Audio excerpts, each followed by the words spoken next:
All right, so in today's video, I am going to share with you guys one of my most embarrassing kayak fishing stories. Ironically enough, I told this story the other day, and the person that I was talking to was like, dude, how have I never heard this story before? You should do a video about it.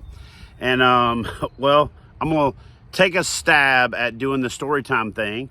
And if it works and you guys want to hear more stories like this, you know, because with over 30 years in this industry, I've got industry stories, I've got mistake stories, I've got big fish catch stories, and everything in between. So without further ado, in today's story, I'm going to talk to you about a time when I did what's called an aqua dump, which is where you take a poop from the kayak, and I ended up losing my pants on a crowded beach in Virginia Beach. So I'm going to tell you the story as fast as I can, make as much sense as I can, and just be candid with you guys. And you let me know if you like this kind of thing, and we'll do more of them. So I'm in Virginia Beach, stationed in Norfolk, Virginia in the Navy at the time. And a couple weeks before this, I had gone fishing with Kayak Kevin Whitley and Rick Burnley, who's now the editor of Kayak Angler magazine. Many of you guys probably know him. And we had caught a cobia from the fishing kayak. That cobia ended up making it on the cover of Chesapeake Angler magazine. I think Rick did an article about it for Fisherman, kind of created a buzz in the Virginia Beach area. So we're going back out there.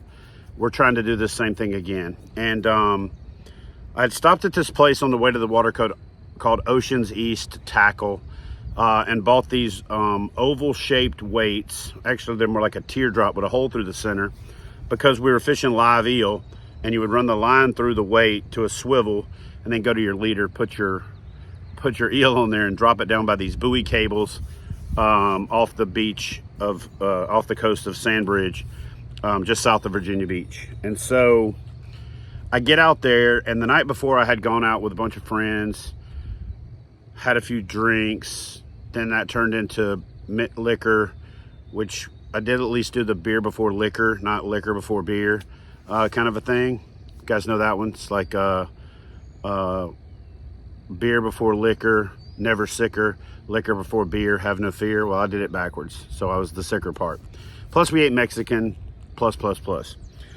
So Kevin and Rick get out there earlier than me, and they paddle out, and then I'd called them and said I'm gonna be a little bit late, and I thought I had got everything out of my system before I showed up. And when I say late, I'm not talking about like 8, 9 o'clock. They got out there before daylight. I got out there at like 6:15, 6:30.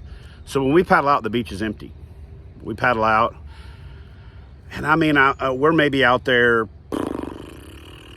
hour, 45 minutes, and my stomach just started to kind of bubble up. And I was like, man, this is not good. And you know, now with fishing kayaks, like, you know, from the Attack 140 on, I was a big fan of putting a pod in the kayak. In fact, I went to bat with Wilderness Systems over making sure that there were pods in fishing kayaks. And when you have the pod, you can pop the pod out and do a little aqua dump thing.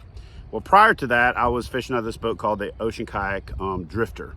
And so what I had done is I had anchored the fishing kayak, and we were in, I don't know, 25, 35 foot of water.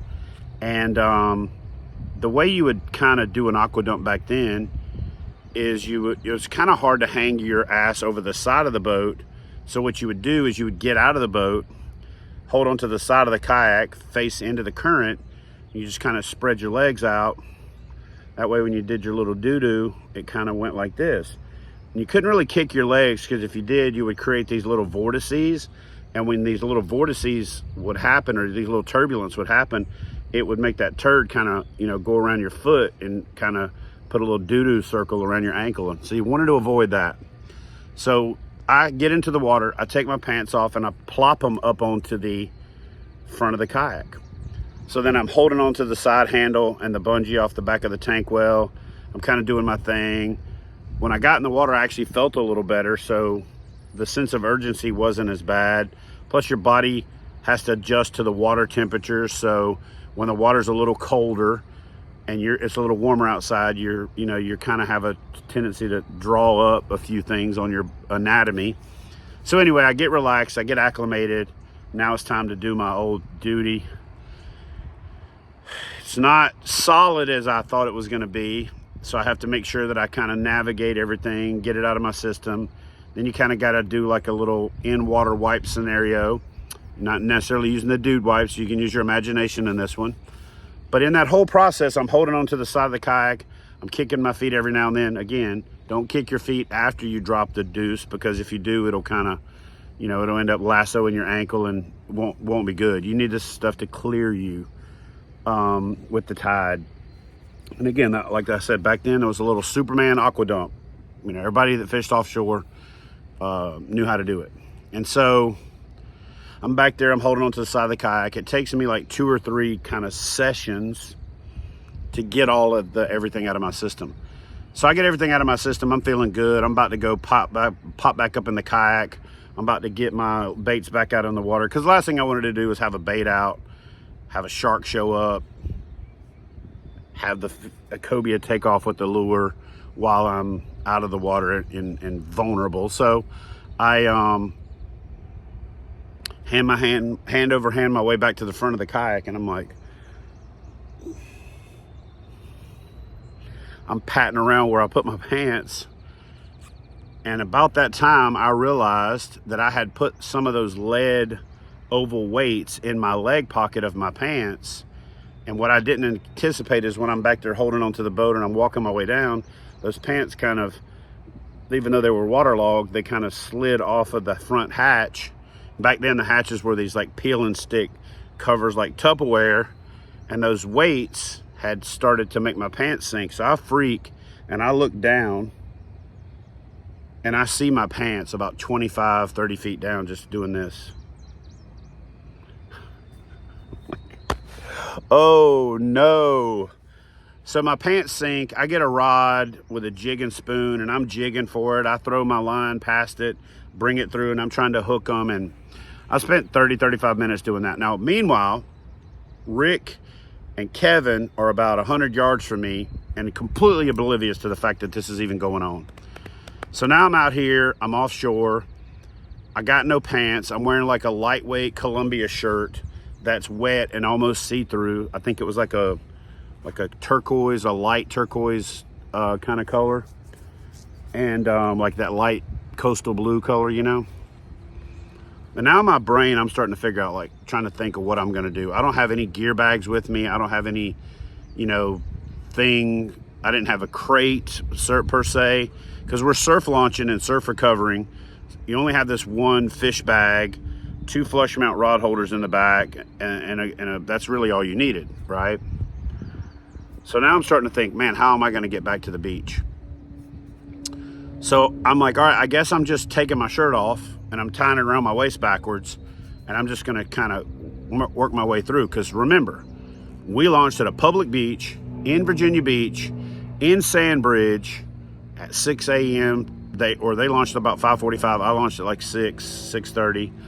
And now it's Saturday, 9 o'clock, 9:30, 10 o'clock, somewhere in there. Beach is packed. So meanwhile, I'm not as big a dude as I am now, but I've never been skinny. So I got this shirt tied around. I come in, you ride the wave in, you're surf recovering, land on the beach, drag the kayak up on the beach. And when I say this beach is packed, I'm talking about I look to where I gotta go, and there is no straight line available because the towels are so close together. So I got a shirt tied around me with no pants on, ass completely out in the back, dragging a kayak, and I don't have any clothes in my truck. Because the first thing could have been, okay, just leave the kayak right there, go to the truck, get some more clothes. So now when you see me carry a ditch bag and you say, why do you carry extra clothes? There's other reasons now, but that's one of the reasons I started doing it. So I don't have any clothes in my truck. I don't have anything. So I'm like, you know what? I'm just going to take the strap that I drag the kayak with, put it across my shoulder, excuse me, pardon me, and I work my way through the beach. Longest 12, 15 minutes of my life at this point. Ass completely out, shirt tied around, not staying up very well because I don't really got any hips or ass. I got that disease, no acetol. And so it's a pain in the butt to keep that up and simultaneously like navigate. I tried to do the sumo thing, but I couldn't get the shirt tail to go through. So I tied it to where the sleeves are kind of hanging right in my ass crack, so I'm not at least like crack keels people. So I get to the truck, throw the kayak in, and again, I'm on the side of the road, Sandbridge, Virginia, on a weekend in the summer. So I throw the kayak in the truck as fast as I can. If you think losing your pants is the worst part of this trip, it gets better. So I throw my kayak in the back of the truck. Back then I had an F-150 regular cab. This is an Ocean Kayak Drifter. It's about 12 feet. I throw it in the back of the truck. I tie it down real fast, and I'm get the hell out of Dodge. I take the shirt off and throw it in the back of the truck because I don't want to get my cloth seats wet. So I just throw it in there and jump in the truck. Actually, no, I jumped in the truck, threw the shirt over my shoulder, hung it on the rearview mirror, got in, boom. I'm in the truck now. Home free, right? No.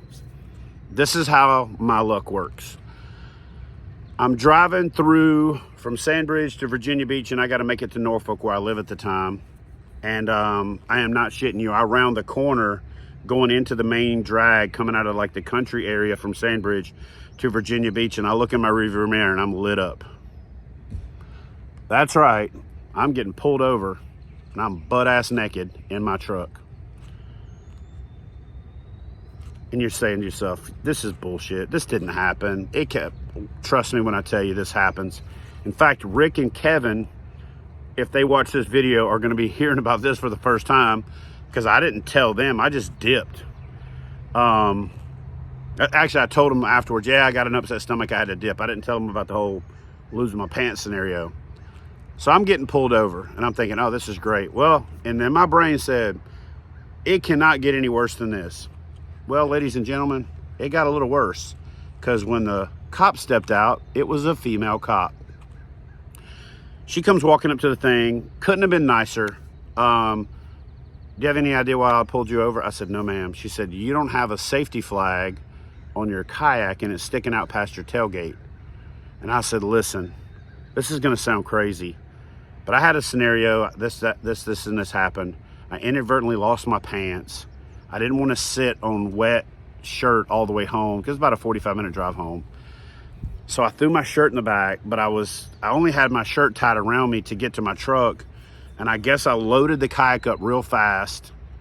And I probably put the kayak on top of the flag and I forgot to put it on there and I was in a hurry. She said, what size do you wear? And at that time I wore like an extra large shirt and 36 pants. She said, I'll be right back. So apparently she's got a friend that has a fire department shirt and shorts somehow or another in her cop car. So she comes and brings me the fire department shirt. I put it on, it fits. She gives me the shorts, which was kind of weird, putting another man's shorts on without no drawers, because you know what I mean? But I did it. And then I got out. She actually helped me untie the kayak, dig the flag out, put the flag on, and then says, you be safe heading home, blah, blah, blah, blah, blah. And she's laughing. When I say she's laughing, every time she would look at me, and if I made eye contact with her, she would kind of look down and start shaking her head. And she said, you drug your kayak with nothing but a shirt on across Sandbridge on a Saturday, packed to the gills? And I said, yes, ma'am. And she would just start cracking up. And over the next 4 or 5 years, I saw that cop probably 3 or 4 more times in Virginia Beach. And every time I'd see her, like at a gas station or something, getting coffee on the way to the water, she would just start laughing. And anyway, so one of my most embarrassing stories ever is I'm out kayak fishing. I'm doing an aqua dump. I have weights in the pockets of my pants from Ocean's East. I shake the kayak, the pants fall off, I lose my pants.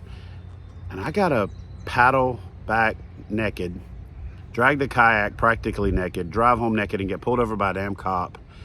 And to this day, that is definitely one of my most embarrassing stories from a fishing kayak. So y'all do me a favor and light that comment section up if you think that this kind of story time thing is fun, if you want to hear more stories like this.